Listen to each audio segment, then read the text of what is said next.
अल्हम्दुलिल्लाह अल्हम्दुलिल्लाहि रब्बिल आलमीन वस्सलातु वस्सलामु अला सय्यिदिल मुरसलीन मुहम्मदिन खातमिन नबिय्यीन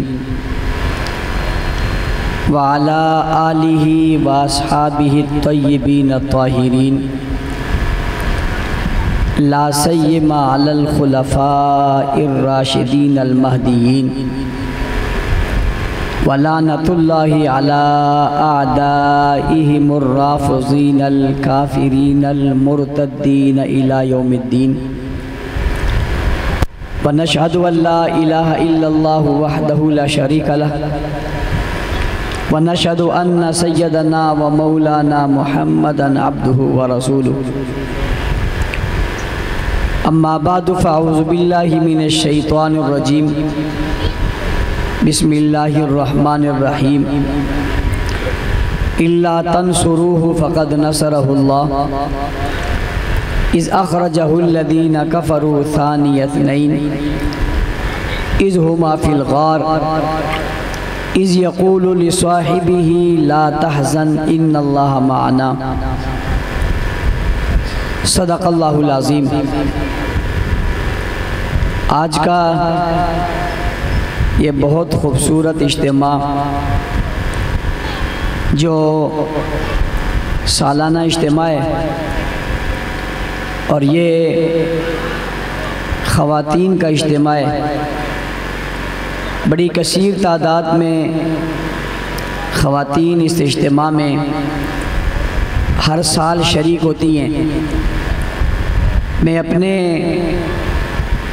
इस हलके और टाउन के ज़िम्मेदारों को और ज़िली ज़िम्मेदारों को शाबाश, खराज तहसीन और मुबारकबाद पेश करता हूँ जो इस अहम उन्वान पर ख़वातीन का इज्तिमा का इनेकाद करते हैं, एहतमाम और इंतज़ाम करते हैं और फिर हर साल इसको बाकायदगी के साथ दोहराते हैं। अल्लाह ताला इनकी ज़िंदगियों में, इल्म में, अमल में, कोशिशों और काविशों में बरकत अदा फरमाए। ये आप दोनों मीटिंग उस तरफ कर लो खड़े हो गए, क्योंकि पीछे वालों को परेशानी हो रही। इस तरह साइड पे हो जाओ ताकि। और मैं उन तमाम ख़वातीन को जो हर साल की तरह इस साल भी आई हैं और वो इस दिन के लिए बाकायदगी से इंतज़ार करती हैं और उनकी ख्वाहिश होती है कि वो इस इज्तिमा में शरीक हो, उनसे इब्तिदान एक बात करना चाहता हूँ और वो ये है कि आपने यहाँ से जो गुफ्तगू सुनी है, मैं भी करूँगा, मेरे बाद भी ये सिलसिला जारी रहेगा। आप उस गुफ्तगू को अपने पास नोट करें दिलो दिमाग में और अपने घर में जाकर उस गुफ्तगू का तकरार करें, इआदा करें, उसे फिर से दोहराएं और घर में एक वक्त ऐसा रखें जिसमें आप बैठकर इस पर बाकायदा मुज़ाकरा करें कि सैयदना अबू बकर सिद्दीक़ रज़ी अल्लाह तआला अन्हु की जो फ़जीलत हमने सुनी वो तो बड़ी अहम है और हमें अपने बच्चों को वो फ़जीलत बतानी चाहिए और हमें अपने बच्चों को वो फ़जीलत याद करानी चाहिए ताकि हमारे बच्चे अबू बकर सिद्दीक़ रज़ी अल्लाह तआला अन्हु की खूबियों से और फ़ज़ाइल से बाकायदगी से वाकिफ़ हों। और उसके साथ साथ आप इस इज्तिमा के लिए कल से ही मेहनत शुरू कर दें कि आइंदा साल जो इज्तिमा होगा ख़वातीन का वो इतना बड़ा होगा कि उसके लिए जो ये जगह बनाते हैं ये कम पड़ जाएगी।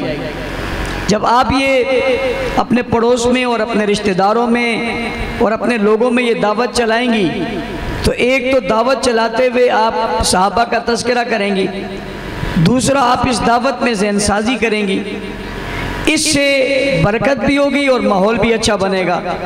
और हमारी ख़वातीन इस्लाम से और बिलखुसूस खलीफ़ा अव्वल, खलीफ़ा राशिद, खलीफ़ा बिला फ़स्ल और खलीफ़ा बरहक सैयदना अबू बकर सिद्दीक़ रज़ी अल्लाह तआला अन्हु के हालात ज़िंदगी से वाकिफ़ होंगी और मैं समझता हूँ जब घर में ख़वातीन वाकिफ़ होंगी तो बच्चे खुद ब खुद वाकिफ़ हो जाएंगे। औरत की जो गोद है ये बच्चे का पहला मदरसा है, और हर बच्चे का पहला वास्ता अपनी माँ से पड़ता है, अपनी बहनों से पड़ता है, अपनी रिश्तेदारों से पड़ता है। उसका पहला वास्ता अपनी माँ से पड़ता है, वो उसका पहला मदरसा है। और ये उसकी माँ नहीं, पहली मुअल्लिमा है और पहली उस्ताद है, जो पहले पैर उस बच्चे से इसका, जिसकी गोद में ये बोलना सीखता है, जिसकी गोद में इसको शऊर आना आता है, जिसकी गोद में ये आँख खोलकर चलना सीखता है, तो माँ वो है जो बच्चे के, जिसके सामने बच्चा बोलना सीखता है, जिसके सामने बच्चा चलना सीखता है, और जिसके सामने बच्चा जो है वो बढ़ता है और उसके पास रहता है, वो माँ। अगर माँ ने इसकी तरबियत अच्छी कर ली तो इसका चलना बेहतरीन और इसका बोलना बेहतरीन हो जाएगा। और जब इसका कौल और फेल दोनों अच्छे होंगे तो ये बच्चा कामयाब भी होगा और कामयाबी की मिसाल भी होगा। पहले ज़मानों में चूँकि एक तरबियत का माहौल होता था, हम जिस ज़माने में आए हैं इस ज़माने में कुछ माहौल बदला हुआ है। वो ये है कि हर एक के हाथ में एक मोबाइल है और वो खातून खुद भी उस मोबाइल से फारिग नहीं है, तो अपने बच्चे पर क्या तवज्जो देगी। और अगर वो कोई काम करने जा रही है तो उसका एक ही हल है कि अपने बच्चे को चुप कराने के लिए उसके हाथ में मोबाइल दे दे, और वो बच्चा वो मोबाइल पर गेम निकाले और कार्टून लग जाए और वो कार्टून को देखने लग जाए। यूं बच्चा चुप भी रहेगा, माँ अपने काम में मसरूफ रहेगी और वो कहेगी कि इससे बड़ा अच्छा अमल हुआ, मेरा बच्चा चुप रहा, रोया नहीं। इससे तो अच्छा था वो रोता रहता, इससे तो अच्छा था वो रोता रहता। जो आपने उसके हाथ में मोबाइल दिया, इसका असर उसकी आंखों पर पड़ा, इसका असर उसके दिमाग पर पड़ा, इसका असर उसकी सेहत पर पड़ा। उसका दिमाग मुतासिर हुआ, उसकी बीनाई मुतासिर हुई, उसकी सेहत मुतासिर हुई, और इसके असरात उसकी जिंदगी पर पड़े। तो आप उसे ये मोबाइल अगर देना ही है तो तिलावत लगा के दे दें। अगर आप ये समझती हैं कि ये मोबाइल के बगैर गुजारा नहीं है और ये बच्चा जो है ऐसे नहीं समझेगा, तो आप उसे तिलावत लगा के दे दें ताकि उस बच्चे के जहन में तिलावत आए और नज़र में कारी कुरान आए, दिमाग में कुरान आए और नजर में कारी कुरान आए। आपको अगर उस बच्चे को देना ही है तो कोई नात लगा कर दे दें कि उसके दिमाग में सबसे पहले रसूलुल्लाह सल्लल्लाहु अलैहि वसल्लम की अहमियत और शान बजरिया नात बैठ जाए। आपने उसे मोबाइल देना ही है तो आप उसे हम लगा के दें, चाहे जाए कि आप कार्टून लगा के दे दें, चाहे जाए कि आप गाना लगा कर दे दें, चाहे जाए कि आप जो है वो मौसीकी का कोई प्रोग्राम दे दें, उसे आप हम सुना दें और वो हम सुनता रहे। उसके शऊर में अल्लाह की वहदानियत का तसव्वुर आ जाए और अल्लाह की कुदरत का जो है वो शाहकार उसके निगाहों में और उसके दिमाग में आ जाए। आपने देनी है तो आप सहाबाए किराम के तज़किरों वाली नज़म उसे दे दें ताकि आज से वो सहाबाए किराम को पहचानना शुरू कर दें। भाई आपने अपने बच्चे को चुप ही कराना है मोबाइल के जरिए से, तो आप उलमा की तकारीर उसे दे दें जिसमें सहाबा की सदा बुलंद हो रही हो और वो बच्चा सहाबा सुन रहा हो, और आज से वो सहाबा कहना शुरू कर दे। कल अमली दुनिया में कोई आदमी किसी जगह भी सहाबा की तौहीन करे तो उसे ज़हन में आ जाए कि मैंने बचपन में माँ की गोद में एक गुफ्तगू सुनी थी और उसमें जो है वो सहाबा का तज़किरा था, तो सहाबा बड़े लोग हैं, वो तौहीन को बर्दाश्त न कर सके। मेरी बहनों, मेरी माँओं और मेरी बेटियों, मैंने आपको इस हवाले से ये गुफ्तगू इसलिए इब्तिदा में की है कि आपने अपनी ज़िंदगी में इसका अमली नमूना दिखाना है और अमल करना है, और वो ये है कि आपकी गोद पहला मकतब है, पहला मदरसा है, पहली यूनिवर्सिटी है, पहला स्कूल है। इब्तिदा बच्चे ने आपके पास हासिल करनी है। तरबियत का सबसे पहला मैदान आपका है। आप उसकी इतनी तरबियत कर दें कि जब वो पढ़ने के लिए जाए तो उसका उस्ताद ये कहे कि ये मुझे पढ़ाने के लिए आया है या पढ़ने के लिए आया है। उसकी तरबियत इतनी अच्छी होनी चाहिए और वो तरबियत आपके हाथ में है।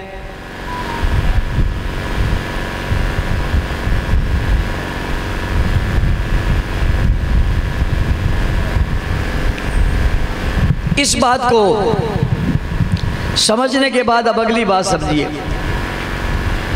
एक तो आपकी गोद में बच्चा है, एक आपके हाथ में बच्चा है, एक और मां का बच्चा आपके पास है। मेरी बात को समझना, मैं बड़ी अच्छे अल्फाज में वो जुमला आपको, एक बच्चा आपकी गोद में, एक बच्चा आपके ज़ेरे साया है, लेकिन एक मां का बच्चा और आपके पास है। वो कौन है? जिसे मां ने पाल पोस के बड़ा करके आपको दे दिया, यानी आपका निकाह हो गया, आपका शोहर हो गया।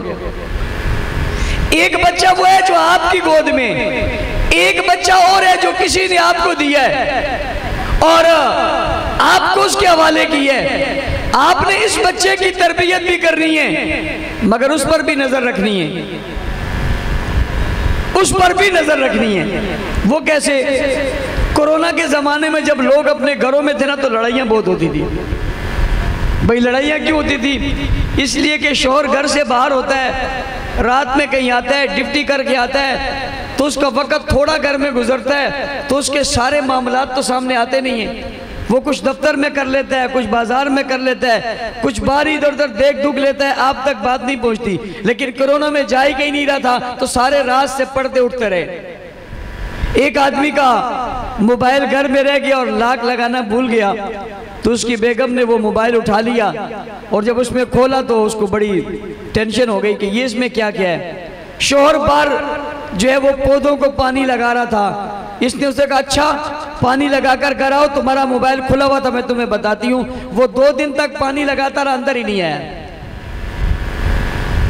2 दिन तक पानी लगाता रहा, करतूत तो उसको अपने पता थे ना, मैंने किया कि मोबाइल भी वो अंदर ही नहीं है। तो एक उस पर भी नजर रखनी है, वो क्या कर रहा है। आपने एक तरबियत इस बच्चे की करनी है जो आपकी गोद में, और एक तरबियत उसकी करनी है जो किसी माँ ने तुम्हें दी, उस पर नजर रखनी है, उसका लिहाज करना है, उसका ख्याल करना है। ये सोचना है उसने नमाज पढ़ी है या नहीं पढ़ी, भाई वो तिलावत करता है या नहीं करता, वो घर में आकर कोई जिक्र अस्कार भी करता है या नहीं करता। हालांकि मुझे कहना तो ये चाहिए था मर्दों से कि आप अपनी खवातीन पर नजर रखें, लेकिन चूंकि मैं मुखातिब आज खवातीन से हूं, इसलिए मैं आपसे कह रहा हूं कि आप अपने शोहर पर नजर रखें और नजर रखकर उस पर देखें कि वो कर क्या रहा है। क्या अगर नहीं पढ़ रहा तो आप उसे कहें आपको नमाज पढ़नी पड़ेगी, आपको फजर में उठना पड़ेगा, आपको सूरह यासीन की तिलावत करनी पड़ेगी। अच्छा उससे आप पूछें कि आप ये बताएं इस्लाम की इतनी बड़ी अहमियत है, हम तक ये इस्लाम पहुंचा है, ये तो बताइए ये इस्लाम हम तक किसने पहुंचाया। ये सवाल अपने बच्चे से भी कीजिए, अपने शौहर से भी कीजिए, ये पहुंचाया किसने। आपने जाकर अपने घर में माहौल बनाकर पूछते किसने पहुंचाया। अगर वो बता देंगे तो ठीक है, वरना आप उन्हें बताना कि हम आज सुनकर आई हैं कि हम तक दीन पहुंचाने वाले हजराते सहाबाई किराम हैं, और सबसे पहले जिसने इस दीन को पढ़ा, सीखा, समझा और लिया है वो अबू बकर सिद्दीक है। आप उन्हें बताएंगी कि वो खलीफा बिला फस्ल है, आप उन्हें बताएंगी कि वो पहला खलीफा है, आप उन्हें बताएंगे कि नबी अलैहिस्सलाम के मुसल्ले यानी जानमाज पर खड़े होकर उसने 17 नमाजें पढ़ाई हैं। आप उन्हें बताएंगे कि जनाब कुरान करीम में उस शख्सियत का तज़किरा है। आप उन्हें बताएंगी कि जनाब रसूलुल्लाह सल्लल्लाहु अलैहि वसल्लम ने जनाब हिजरत की रात अबू बकर का इंतखाब किया। आप उन्हें बताएंगी कि अबू बकर सिद्दीक ने 40 साल दौर पूरे का पूरा जनाब नबी करीम सल्लल्लाहु अलैहि वसल्लम के साथ गुजारा, और 23 साल बिलखुसूस पूरा दौर हुजूर के साथ गुजारा। आप उन्हें बताएंगे कि हुजूर अलैहिस्सलाम के घर में जो कवारी बीबी आई थी, ये अबू बकर सिद्दीक की बेटी थी, उसका नाम आयशा सिद्दीका था। हुजूर के हरम में जो कवारी औरत आई है वो एक ही है, और उसका नाम आयशा सिद्दीका है, और वो अबू बकर सिद्दीक की बेटी है। और उस वक्त हुजूर की उम्र 55 साल है और सईदा आयशा की उम्र 12 साल है, 16 साल है, 18 साल है, बाज़ ने का 9 साल है। इतनी कम उम्र बच्ची की शादी शादी जनाब रसूलुल्लाह सल्लल्लाहु अलैहि व आलिहि वसल्लम से हुई और आप वहां पर आई। ये अबू बकर सिद्दीक की बेटी थी। और आप हमें बताएं कि अबू बकर सिद्दीक की बेटी ही थी जिनके बिस्तर पर जिब्राइल अमीन हुजूर के लिए वही लाते थे। और आप हमें बताएंगी कि अबू बकर सिद्दीक को है जिन्होंने मस्जिद नबवी की जगह को खरीदा और बिलखुसूस वो जगह जो रियाजुल जन्नह है, जिसके बारे में हुजूर ने फरमाया मा बैन बैती व मिंबरी रौज़तुम मिन रियाजुल जन्नह, मेरे और मेरे रोजे के दरमियान जो जगह है ये जन्नत है। ये जन्नत की जगह जो बनी है और जन्नत की जगह जो है ये किसने खरीदी है? तो आप उन्हें बताएं कि ये अबू बकर सिद्दीक ने खरीदी है। और उसी में सैयदा आयशा सिद्दीका रजी अल्लाह तआला अन्हा का हुजरा बना है और उसी में रसूलुल्लाह सल्लल्लाहु अलैहि वसल्लम दफन है, यानी मौजूद है। और उसी को जन्नत कहा गया है, यानी आयशा सिद्दीका का हुजरा जन्नत है। और इस जगह को जिसने खरीदा है उसका नाम अबू बकर सिद्दीक है। आपने अपने घर में इस माहौल को बनाना है और ये बताना है। और मेरी बहनों और मेरी बेटी और मेरी माओ, बातिल की औरतें अपना नजरिया फैलाने के लिए बाजारों और चौकों और चौराहों पे जा रही हैं। मैं आपको ये नहीं कह रहा कि आप कहीं जाएं, लेकिन मैं आपसे ये कह रहा हूं कि आप अपने घर का माहौल बनाएं। आपके घर के बच्चों को खुलफाए राशिदीन के नाम आने चाहिए, अशरा मुबशरा के नाम आने चाहिए, अज़वाजे रसूल के नाम आने चाहिए, बनाते रसूल के नाम आने चाहिए। हुजूर के सीरत के मुतालिक सीधा सीधा गुफ्तगू उनके ज़हन नशीन होनी चाहिए। आपके घर के मालूम माहौल में रहमतुल लिल आलमीन का तज़किरा होना चाहिए।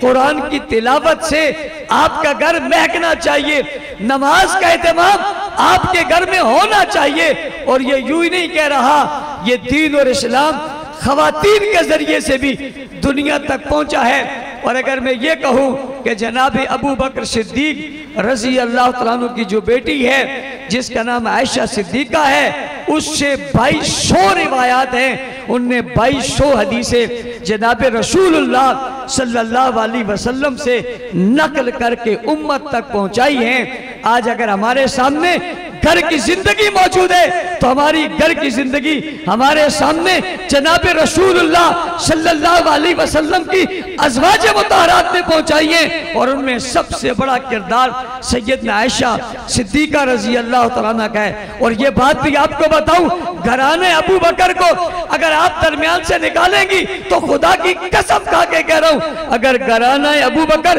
खानदान रसूल से हट जाए और ज़ाते रसूल से हट जाए तो दीन के बहुत सारे पहलू उजागर नहीं हो सकते और बहुत सारे पहलू नुमाया नहीं हो सकते। इसकी बहुत सारी मिसालें हैं, लेकिन एक मिसाल, जब रसूल अकरम सल्लल्लाहु अलैहि वसल्लम हिजरत के लिए गए तो रसूल खुदा सल्लल्लाहु अलैहि वसल्लम ने हिजरत के लिए अपने सफ़र के लिए जिस रफ़ीक सफ़र का इंतखाब किया वो अबू बकर है। और सिर्फ हुजूर ने इंतखाब नहीं किया बल्कि अल्लाह ने उनका इंतखाब करके हुजूर को बता दिया तुम्हारे रफ़ीक सफ़र अबू बकर सिद्दीक होंगे। फिर ये बात भी आप ज़हनों में बिठाएं कि हुजूर अलैहिस्सलाम अबू बकर सिद्दीक को घर से लेने के लिए आए, खुद आए और आपको घर से लेकर गए। और जब आपको लेकर गए तो आपकी बीवी भी मौजूद है और आपकी बेटियां भी मौजूद हैं और आपके बाबा भी मौजूद हैं। इतनी राज की बात और इतना राज का सफर और इतना राज का प्रोग्राम किसी और घर से शुरू नहीं हुआ। सुभान अल्लाह, क्या बात है। इतना राज का सफर और इतना राज का प्रोग्राम जो किसी को बताना नहीं है, इसलिए कि दुश्मन पीछे पड़ा हुआ है, खतरा बहुत है। उसका आगाज रसूलुल्लाह सल्लल्लाहु अलैहि वसल्लम ने जहां से किया उस घर को अबू बकर का घर कहा जाता है, उस मकाम को अबू बकर का मकान कहा जाता है, उस जगह को अबू बकर का घर कहा जाता है। और वो अकेले नहीं है। पूछा अबू बकर कोई और तो नहीं है, कोई बात करनी है राज की? फरमाया कोई और नहीं है, मेरी बेटियां और मेरी अहलिया और मेरा घराना है। हुजूर ने ये नहीं कहा इन्हें बाहर निकालो, इन्हें दूसरे कमरे में भेज दो, मैं कोई बात करना चाहता हूँ। राजदान ने वो राज सबके सामने बता दिया। इसका मतलब ये निकला कि सिर्फ अबू बकर ही नहीं, अबू बकर का सारा घराना ही हुजूर का राजदार है। फिर यही वजह है अबू जहल ढूंढता ढूंढता हुजूर अलैहिस्सलाम को अबू बकर के घर आ गया।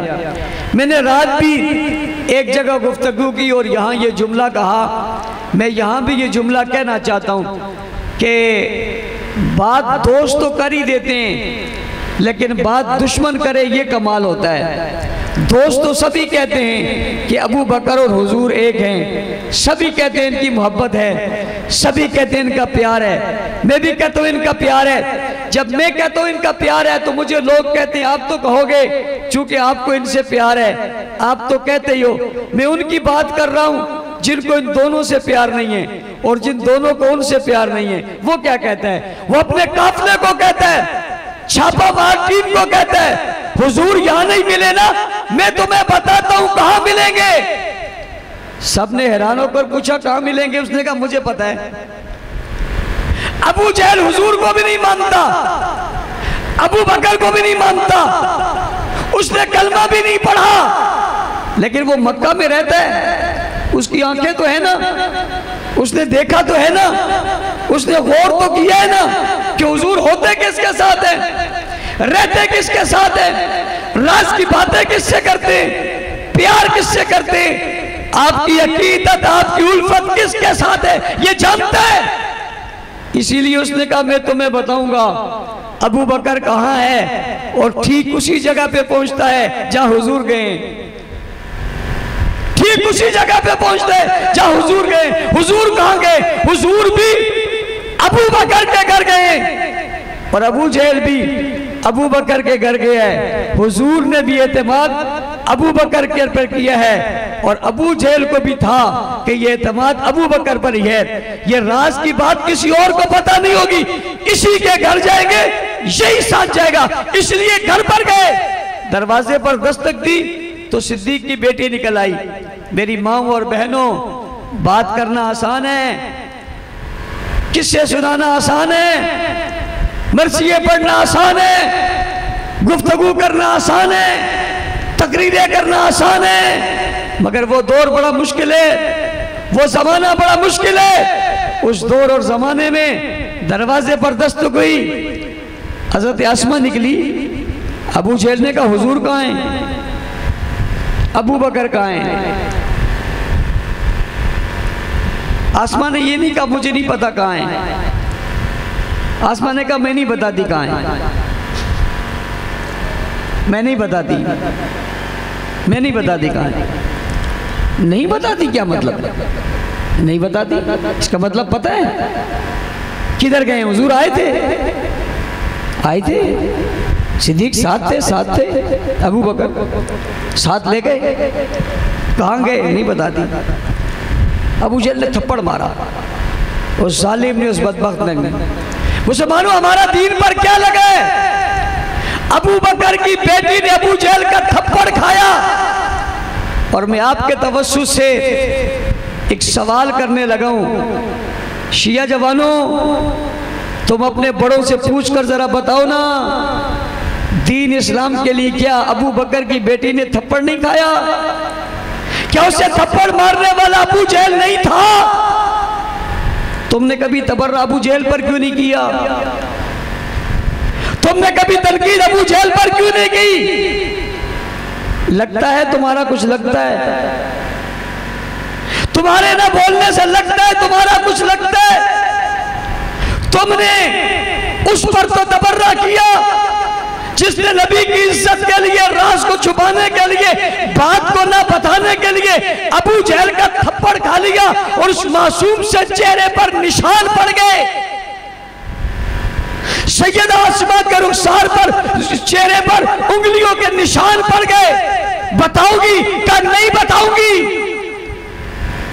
अबू सुफियान भी साथ थे, बोलना रियाज साहब हाथ पकड़ लिया अबू जहल को, और पकड़ कर का जालिम शर्म नहीं आती बच्ची को मारता है, शर्म नहीं आती बच्ची को मारता है, हाथ उठाता है बच्ची पर। उसने कहा मैं हाथ ना उठाता अगर कहती मुझे पता नहीं है। ये तो बड़ी अजीब है, कहती है बताती नहीं। आसमा बोल कर कहती है अबू जहल सिद्दीक के घर में पैदा हुई हूं, सिद्दीक के घर में पैदा हुई हूं और पैदा सिद्दीक के घर में, और झूठ बोलूं हो नहीं सकता, पता है बताती नहीं। घराना सिद्दीक के घराने में सदाकत है, वो अबू बकर के घराने में सदाकत है, इस दरवाजे की दहलीज पे सदाकत है, इसकी छत पे सदाकत है, इसकी दीवारों पे सदाकत है, इसकी आंगन में सदाकत है, इसकी छत पे सदाकत है, इसकी खिड़कियों में सदाकत है, इसके दरवाजे में सदाकत है। हाँ, अबू बकर के लहू में सदाकत है, नस्ल में सदाकत है। नहीं बताती। एक ही शख्स था पूरे काफले में जिसने अबू जहल का हाथ पकड़कर कहा था शर्म नहीं आती हाथ उठाता है। खुदा को यादा पसंद आ गई, मेरे अल्लाह को यादा पसंद आ गई। सहाबा की इज्जत पर जाने देने वालों, मेरी माँ बहनों और बेटियों, कितनी माँ ऐसी है जिनके जिगर गोशे कितने वक्त से सहाबा की इज्जत में उनके निगाहों के सामने नहीं है। कोई बात नहीं, अगर उन्होंने यहां नहीं देखा वो दिन आने वाला है जब उन्हें अजर मिलेगा और पकड़ने वालों को अजाब मिलेगा, और दुनिया ये मंजर देखेगी। एक आदमी ने हाथ रोका, अभी मुसलमान नहीं था, खुदा को अदा इतनी पसंद आई, उस छापे वालों में से एक ही शख्स है जिसे खुदा ने इस्लाम की दौलत से माला माल कर दिया, और अबू सुफियान ने कलमा पढ़ लिया और उनकी नस्लों में इस्लाम को न सिर्फ कायम रखा बल्कि उनके बेटे के जरिए 54,55,000 मुरब्बा मील पर 64,65,000 मुरब्बा मील पे इस्लाम का परचम लहरा दिया, और इस्लाम का परचम लहरा कर बताया कि ये वो हैं जिनने अबू बकर की बेटी को जो है वापस किया था, अबू बकर की बेटी का तहफ्फुज किया था। बात की थी अगर कोई हाथ रोके उसे अल्लाह इज्जतों से नवाजता है। इज्जत माँ जो जान ही दे दे, जो जान ही दे दे उन्हें कितना नवाजेगा। तो अबू बकर सिद्दीक की बेटी ने ये थप्पड़ खाया था। मैं तुमसे पूछता हूं, बताओ अगर तारीख दान पूछे कि इस्लाम की इज्जत के लिए हिजरत के सफर में साथ जाने के जुर्म में किसकी बेटी ने थप्पड़ खाया था, तो एक ही नाम आएगा और वो नाम अबू बकर होगा। अगर कोई सवाल करे इस रास्ते में शरीक कौन था, एक ही नाम आएगा और वो नाम अबू बकर होगा। और अगर कोई पूछे कंधों पे किसने उठाया था, एक ही नाम आएगा और वो नाम अबू बकर था। अगर कोई कहे गार में साथ कौन था, एक ही नाम आएगा और वो नाम अबू बकर है। और अगर कोई पूछे झोली में किसने सुनाया था, एक ही नाम आएगा और वो नाम अबू बकर है। और अगर कोई कहे घर से साथ कौन गया था, तो एक ही नाम आएगा, वो नाम अबू बकर है। और कोई पूछे किसने सुराग बंद किए थे, तो एक ही नाम आएगा और नाम अबू बकर है। और कोई पूछे इसकी मोहब्बत में किसके पांव पे सांप ने डसा था, तो एक ही नाम आएगा, वो नाम अबू बकर है। और अगर कोई पूछे दर्द से हिला कौन नहीं था, तो एक ही नाम आएगा, वो नाम अबू बकर है। और अगर कोई सवाल करे किसके जिस्म में जहर फैल गया था, तो एक ही नाम आएगा, वो नाम अबू बकर है। और अगर कोई सवाल करे किसने अपनी सारी दौलत हुजूर के कदमों पे कुर्बान की, तो एक ही नाम आएगा, वो नाम अबू बकर है। और अगर कोई पूछे मक्का में 8 दुकानों का ताजिर कौन था, एक ही नाम आएगा और वो नाम अबू बकर है। और अगर कोई पूछे 8 दुकानें किसने कुर्बान की थी, एक ही नाम आएगा और वो नाम अबू बकर है। और अगर कोई सवाल करे 40,000 दिनार का मालिक कौन था, तो एक ही नाम आएगा, वो नाम अबू बकर है। फिर 40,000 दिनार किस पर खर्च हुए, यानी हुजूर पर खर्च करने वाला कौन था, तो नाम अबू बकर था। और कोई अगर पूछे हिजरत की रात अपने घर से सारा माल लेकर कौन चल पड़ा था, तो एक ही नाम आएगा और वो नाम अबू बकर है। मेरी माओ और बहनों, आपका शोहर, आपका मियां अगर घर से पैसे लेकर चला जाए और आपके लिए कुछ ना छोड़े, तो तो आप गुस्सा होती हैं, बच्चों के लिए छोड़ा कुछ नहीं है। ये कौन अबू बकर है जिससे आज बच्चों की फिक्र नहीं, हुजूर की फिक्र है। दौलत घर में नहीं छोड़ी, साथ ले गए। मेरे बच्चों के काम ना आए, मेरे महबूब के काम आए। कोई नाम पूछना चाहेगा तो ये नाम अबू बकर है। जी हाँ, जिसने गोद में सुलाया, जहर से पांव को डसवाया, सामने डसा मगर पांव नहीं हिलाया, इस दर्द सहने वाले का नाम अबू बकर है। इस गम छुपाने वाले का नाम अबू बकर है। जिस्म को हरकत न देने वाले का नाम अबू बकर है। और जिसके बेसख्त आंसू आंखों में आ गए और आंखों से जुदा होकर उसके रुखसार पर आए, आंसू जब रुखसार पर रुके तो सवाल किया होगा। मेरा तखय्युल है, मैं तखय्युल की दुनिया में जाकर पूछता हूं, आंसुओं ने सवाल किया होगा, रब्बा गिरना चाहते हैं, सदाकत के रुखसार से जुदा हो रहे हैं, गिरे कहां, गिरे कहां? मेरी माओ बहनों और बेटियों गौर करो, अबू बकर सिद्दीक के आंख से निकलने वाला आंसू रुखसार पे रुका, पूछा, सवाल किया, गिरो कहां? कहा सदाकत के रुखसार से जुदा हो जाओगे तो नबूवत के रुखसार पे जा गिरोगे। या दूसरे लफ्जों में यूं कह दो, प्यार की दुनिया में सिद्दीक के रुखसार का बोसा ले लिया तो अब नबूवत के रुखसार का बोसा भी ले लो। सदाकत के आंसुओं ने, सदाकत के आंसुओं ने, सिद्दीक के आंसू ने रुखसारे नबूवत का बोसा ले लिया। और जब रुखसारे नबूवत पर वो आंसू गिरे तो निगाहे मुस्तफा खुली। सुभान अल्लाह, सुभान अल्लाह, सब कहो सुभान अल्लाह। यारों मैं तड़प जाता हूं, मैं सिद्दीक को देखूं, सिद्दीक की जात को देखूं, सिफातात को देखूं, मक्का और मदीना की जिंदगी को देखूं, मैं कुछ ना देखूं, मैं नबी के रुखसार से, मैं सिद्दीक के रुखसार से निकलने वाले आंसू को देखूं, उस आंसू को नबी के चेहरे पे गिरता देखूं। सारी दुनिया एक तरफ रख दो, सिद्दीक की उस एक आंसू का मुकाबला दुनिया नहीं कर सकती जो सदाकत के रुखसार से जुदा हुआ और नबूवत की रुखसार का बोसा ले लिया। सारी दुनिया उस आंसू पर कुर्बान हो जाए। बात आंसू से आगे बढ़ेगी तो बात सिद्दीक की एड़ी तक चली जाएगी। इसके आंसू का मुकाबिल भी कोई नहीं और अबू बकर की एड़ी का मुकाबिल भी कोई नहीं। और एड़ी का भी वो हिस्सा रियाज साहब जो जूती से लगता है, एड़ी का भी वो हिस्सा जो जूती से लगता है, जूती जमीन से लगती है। सिद्दीक की एड़ी का वो हिस्सा जो जूती से लगता है, सारी दुनिया आ जाए उस एड़ी का मुकाबला नहीं कर सकती। क्यों? जब ये रुखसारे सदाकत से आंसू रुखसारे नबूवत पे गिरा ना तो निगाहे नबूवत खुली, तो चेहरा तो गोद में था ना, पहली नजर जो लगी तो अबू बकर के चेहरे पर लगी।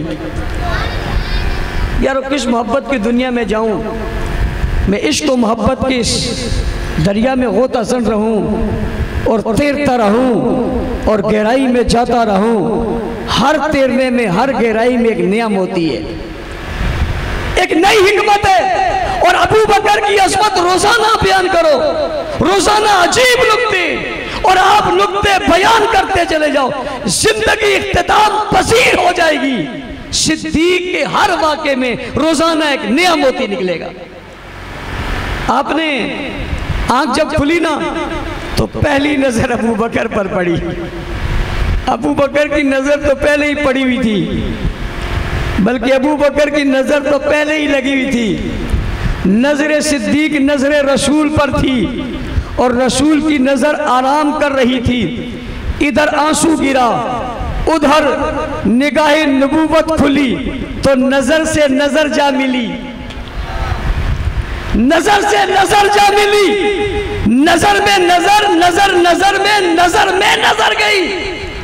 सिद्दीक की नज़र हुजूर की नज़र में, हुजूर की नज़र सिद्दीक की नज़र में, हुजूर सिद्दीक की नज़र में, सिद्दीक हुजूर की नज़र में, नज़र नज़र में, नज़र नज़र में। पूछा अबू बकर हुआ क्या? जो आंसू ने सफ़र किया और मेरे चेहरे पर गिरा, हुआ क्या? या रसूल अल्लाह किसी ने डस लिया है। कौन डस है, ज़रा दिखा तो सही। अल्लाह अकबर। कभी अली से कहा आंखें दिखा, और कभी अबू बकर से कहा एड़ी दिखा। जिसने आंखें दिखाई वो भी कमाल है, और जिसने एड़ी दिखाई वो भी कमाल है।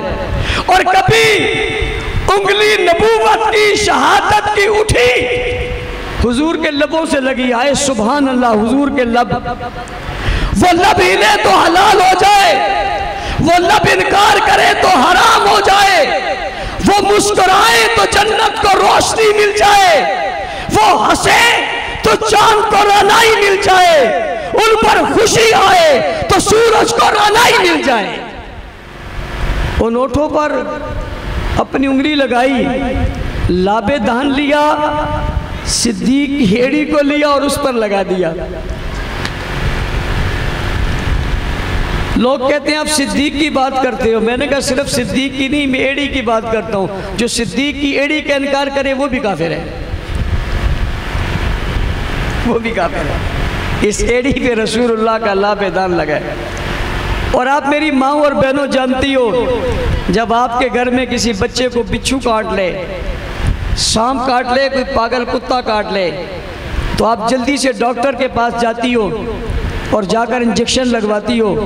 और हर डॉक्टर कहता है इंजेक्शन लगवा लो। क्यों? ये जहर जिस्म में फैल गया है, इंजेक्शन क्या करेगा? रग में इंजेक्शन लगेगा, जिधर जिधर जहर गया है पीछे पीछे उसका असर जाएगा, जिस्म में से जहर को बाहर निकाल देगा, जहर ख़त्म हो जाएगा। तुम्हारे हमारे पागल कुत्तों, सांप और बिच्छुओं के काटने से जहर इंजेक्शन से ख़त्म होता है। अबू बकर सिद्दीक के जिस्म से सांप का जहर नबी के लाबे दहन से ख़त्म हुआ है। और मेरा तख़य्युल है जब वो लाबे दहन लगा तो वो अंदर गया, जहाँ जहाँ जहर था उसका पीछा किया, सारी जहर को तो निकाल दिया, लाबे दहन को जिस्म का हिस्सा बना दिया, लाबे दहन को जिस्म का हिस्सा बना दिया। अबू बकर हज़रत में उसकी दलील देने लगा हूँ। जब हुजूर वहाँ से मदीना पहुँचे और लोग देखने के लिए आए, तो कभी नज़र उधर है तो कभी नज़र इधर है, कभी देखते उधर हैं और कभी देखते उधर हैं। फैसला नहीं कर सकते कि नबी कौन है, उम्मती कौन है, हुआ क्यों है। फ़र्क बहुत है वजूदों में, फ़र्क बहुत है चेहरे में, लेकिन ये रंग कैसे चढ़ गया? मैंने कहा लाबे दहन से चढ़ गया, उसने सबको निकाल दिया, अपना रंग भर दिया। वो इधर भी देखते हैं, इधर भी देखते हैं। अबू बकर की जहानत तो है ना, ज़हीन तो दुनिया के सबसे अजीम है ना। फ़ौरन समझ गए, खड़े हो गए, चादर थान ली और थान कर कहा जिसने चादर पकड़ी है ये खादिम है, और जिस पर चादर पकड़ी है ये नबी है। मैं इसी से कहता हूँ जो चादर के नीचे आ जाए वो भी कमाल है, और जो चादर पकड़ ले वो भी कमाल है। इस चादर वाले का जिक्र करता है, उस चादर वाले का जिक्र नहीं करता। अलगर्ज ये कि आपके सामने अबू बकर सिद्दीक की अजमत आ गई है। अपने घर में अपने बच्चों को, अपने भाइयों को, अपने बेटों को, अपने शोहर को, अपने माँ बाप को, अपने सास ससुर को, देवर को, आपने अपने घर में जाकर माहौल बनाना है। और वो ये बनाना है कि सिद्दीक की अजमत की बात उन्हें बतानी है कि पहले कलमा पढ़ने वाला, दीन लेने वाला, इस्लाम लेने वाला एक ही शख्स है, उसका नाम अबू बकर है। हुजूर के बाद यही खलीफा बिला फसल है जिसे खिलाफत मिली है, और जिसे मुसल्ला मिला है, और जिसे मिंबर मिला है, और जिसे मेहराब मिला है, और जो वहां पर आया है और जिसने मसनद को संभाला है, उम्मत को सहारा दिया है, काफिले को आगे बढ़ाया है, हुजूर के खत्म नबूवत के फेरेरे को लहराया है। खत्म नबूवत का मुकदमा सबसे पहले इसने लड़ा है, मुनकरीन खत्म नबूवत से जंग इसने लड़ी है। इसका नाम अबू बकर है। 22 जमादियुस्सानी को इसका योम वफात है, और 22 जमादियुस्सानी इस दफा 14 दिसंबर को आ रहा है और हम हर साल 14 दिसंबर को एक अजीम शान जुलूस निकालते हैं। आपने अपने घरों में 14 दिसंबर को किसी मर्द को रहने नहीं देना। एक ही पैगाम देना है कि आपको गाड़ी हम करवा के देंगी।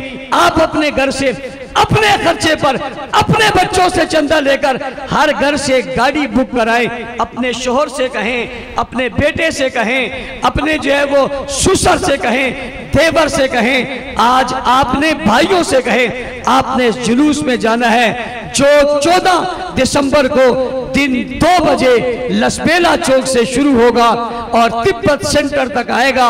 इस इज्तिमा को इतना भरपूर बनाना है, इतना मजबूत बनाना है। मैं आपके तवस्सुत से इस वीडियो के जरिए मुल्क भर की खवातीन से ये गुजारिश करना चाहता हूँ, आपने इसमें हिस्सा लेना है। अबू बकर सिद्दीक की इस यौम के लिए अपने घरों से अपने मर्दों को तैयार करना है, उन्हें हौसला देना है। जिस तरह साहबियात अपने घरों से अपने शोहर, बेटों और बुजुर्गों को जिहाद के लिए भेजती थी, आज सिद्दीक की असमत के लिए आप भेजेंगी और ये आप बताएंगी कि आपने इसमें हिस्सा डालना है और अपने घरों के माहौल को खूबसूरत बनाएंगी।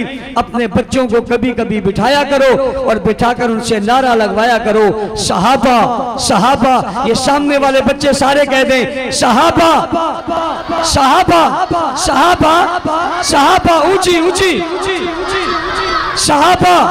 और खवातीन भी अपने माहौल में सहाबा सहाबा का माहौल बनाएं और अपने घरों में भी सहाबा सहाबा का माहौल बनाएं और अपने बच्चों को भी सहाबा सहाबा सिखाएं और उन्हें बताएं खलीफा बिला फसल पूरी कायनात में एक ही है और उसका नाम सिर्फ अबू बकर सिद्दीक है। आज का ये खवातीन का इज्तिमा